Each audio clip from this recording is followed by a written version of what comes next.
हाय नमस्कार दोस्तों, आज हम सादा नहर में बैठकर शूटिंग कर रहे हैं गाने का। हमारा गाना आ रहा है, थोड़ा सा तैयार हुआ, थोड़ा है बाकी। और बोल बाबू, क्या कहना चाहोगे? हम क्या कहेंगे। हीरोइन कहाँ है? अभी तक नहीं आई। हीरोइन मेकअप मार रही है, काम हो रहा ज्यादा, अभी लेट है।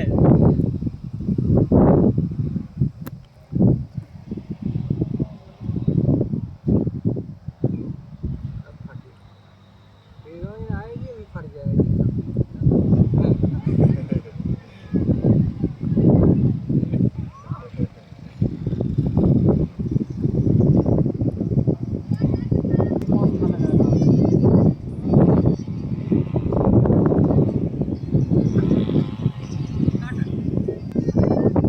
और साइड में चलो, और साइड में चलो।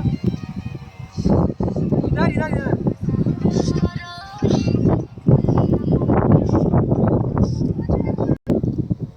दोनों तरफ, दोनों तरफ जाओ।